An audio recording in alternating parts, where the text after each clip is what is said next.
কি স্পিডে স্যার এটা কোনো স্পিড না আরো জোরে চালাবেন আল্লাহ আল্লাহ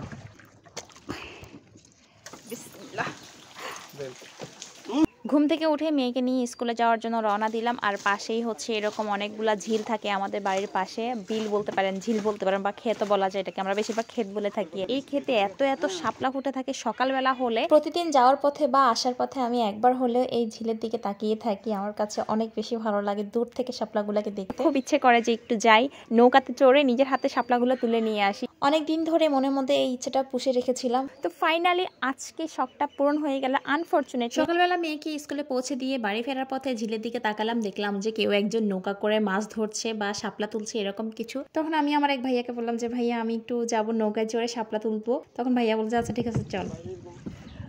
ওই জায়গায় যাবো আমরা, কেন ভাইয়া? আমরা প্রায় 1 ঘন্টা অপেক্ষা করেছি মাঝি ভাইয়ের জন্য, উনি আসতে দেরি হয়েছিল। তো এর মধ্যে ঝুম বৃষ্টিও শুরু হয়ে গিয়েছে, ভাবলাম একটু অপেক্ষা করি, বৃষ্টি কমলে তারপরে যাব। অপেক্ষা করতে করতে আমাদের প্রায় 8টা বেজে গিয়েছে। আর তখন আমার মনের মধ্যে ভয় কাজ করতেছে যে আমি কি শাপলাগুলোকে ফুটন্ত অবস্থায় পাবো কিনা। কিন্তু আজকে যেহেতু মেঘলা ছিল, বৃষ্টি হচ্ছে, রোদ নেই, তাই শাপলাগুলো ফুটেই ছিল। তবে চুপসে যাওয়ার সময় হয়ে এসেছে এরকম। তবে ফাইনালি আমি গিয়ে শাপলার দেখা পেলাম, এই যে ফুটন্ত শাপলা। এটা তুলতে কি পরিমাণ যে আনন্দ আমার কাছে লাগছিল, আমি তো দেখে খুশিতে আত্মহারা হয়ে যাচ্ছি। একটা কি পুরো ঝিলে দেখেন কি সুন্দর সব শাপলা ফুটে আছে, আর আমি একটা একটা করে সব নিচ্ছি। চারপাশে এত শাপলা, আমি এপাশ ঘুরলেও শাপলা, এপাশ ফিরলেও শাপলা, এদিকে তাকাইলেও শাপলা, ওইদিকে তাকাইলেও শাপলা। আমার মাথা শুধু ঘুরতেছিল আমি কোন দিক থেকে আসলে শাপলাটা নিব। আমি ভাইয়াকে বলতেছি ভাইয়া এদিক যান, ভাইয়া ওই দিক যান। ভাইয়াটা মনে মনে মনে বলতেছে এই পাগলটা নিয়ে আসা তো আরেক বিপদে পড়ছি। ওটা তোমার খালি ভাই দিয়ে রা নৌকায় চড়ে শাপলা তোলা, এটা কিন্তু আমার জীবনে প্রথমবার। আমি এর আগে কখনো এরকমভাবে নৌকায় চড়ে শাপলা তুলিনি। আর নৌকায় চড়া হয়েছে খুব কম, অত বেশিও হয়নি, তবে নৌকায় চড়তে অনেক বেশি ভালো লাগে। লাস্ট নৌকায় চড়েছিলাম চাঁদপুরে, বড় ভাইয়া শীতলক্ষা নদীতে ঘুরতে নিয়ে গিয়েছিল আমাদেরকে নৌকায় করে। আমরা নৌকায় করে, আমি আমার বড় ভাইয়া একসাথে নৌকায় করে ঘুরেছিলাম। চিন্তা ভাবনা করতেছি একটা নৌকায় কিনে ফেলবো, নৌকার মাঝি হব আমি, বইটা থাকবে আমার হাতে।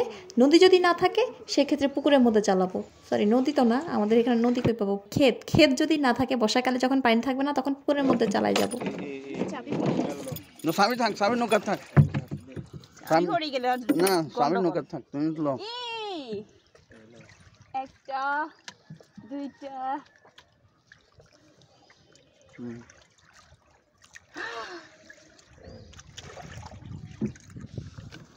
কত বড় বড় লতা, পানি মেলা তো অনেক বড় বড় লতা হয়েছে। পানি যত বেশি লতা কি তত বেশি ভাইয়া। এটা তো পানির লগে কানেকশন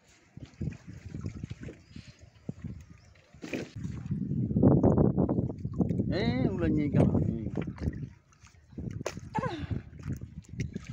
ঠিক আছে উন্ডান জনি। আসো ও শালা তুই তো উন্ডা চালাইছ না, তো মনেও নাই আসেনি গাড়ি। আসো ভাইয়ার ইয়ার সামনে রাখি আসি। ঠিক আছে দাও। দে দে দেখি আইন দিয়ে বই যাব এই গুণ উড়ানো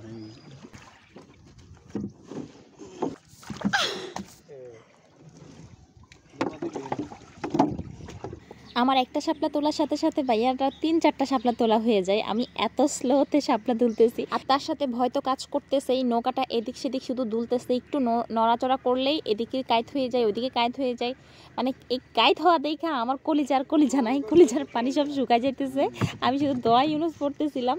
যদি আমি সাঁতার জানি ওটা কোনো বিষয় না, কিন্তু কথা হচ্ছে যদি আমি পানিতে পড়ে যাই, মানে চুপচাপ কই যাবে গা। ওই ভয়ে মূর্তির মতো চুপচাপ বসে আছি, শুধুমাত্র যেদিক দিয়ে শাপলাটা পাইতেছি হাতের নাগালে হইলে টান দিচ্ছি, না হয় চুপচাপ বসে আছি। দেখুন কি সুন্দর সুন্দর শাপলা, মাশাল্লাহ রে মাশাল্লাহ। দূর থেকে দেখলে মনে হয় যেন আকাশে একরাশ তারা ফুটে আছে, জল জল করতেছে। তখন শুধু হাত দিয়ে ছুঁয়ে দেখতে ইচ্ছে করে। শাপলা তরকারি আমি একটুও খাই না, আমার ভালো লাগে না, এটার কোনো টেস্ট আমি বুঝি না। মানে এটা কি পানসা না তিতা না মিঠা, এটা কোনো টেস্টই নাই। আমি অল্প কয়টাই তুলেছিলাম, তখন মাঝি ভাই আমারে বলতেছে যে আরো বেশি করে তুলো, তাহলে বাড়িতে নিয়ে সবাই খেতে পারবে। তো তখন বললাম যে আমি তো খাই না, বাট আমার আব্বু আম্মু খায়। কার কার শাপলা ফুল অনেক পছন্দের সেটা অবশ্যই কমেন্ট করে জানাবেন।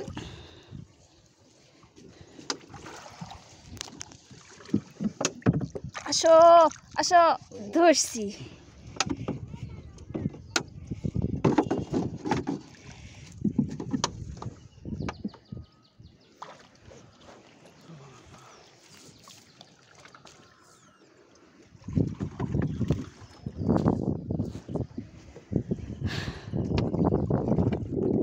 এটা সকালবেলা আইতো, সকালবেলা আইলে একবারে শাপলা তুলতে তুলতে অনেকগুলাই তোলা হয়ে গিয়েছে, যদিও এতগুলো খাওয়া হবে না, তারপরে তুলে ফেলেছি মনের আনন্দে। ওনাদেরকে বলেছিলাম কিছু রেখে দিতে, ওনারা বললো যে না লাগবে না, তুমি বাসায় নিয়ে যাও। বেশিক্ষণ আমরা ছিলাম না, সর্বোচ্চ মনে হয় এখানে আমি 10 মিনিট ছিলাম। 10 মিনিটের মধ্যে আমরা আবার বাসায় ব্যাক করেছি। নৌকায় চড়ে শাপলা তুলতে তুলতে আমাদের বিদায়ের ঘন্টা বেজে গিয়েছে, এখন আমাদের যাওয়ার পালা হয়ে গিয়েছে। আর এই যে শাপলাগুলো তুলেছিলাম, এতগুলা শাপলা তুলেছি আজকে, আর ভাইয়াটা আমাকে সুন্দর করে বেঁধে দিচ্ছে শাপলাগুলো যে আমি কিভাবে নিয়ে যাব। ভিডিওটি কেমন লেগেছে সেটা অবশ্যই কমেন্ট করে জানাবেন, আর যদি ভালো লেগে থাকে তাহলে অবশ্যই একটা শেয়ার করে দিবেন প্লিজ। আজকে এ পর্যন্তই, সবাই ভালো থাকবেন, সুস্থ থাকবেন, আল্লাহ হাফেজ।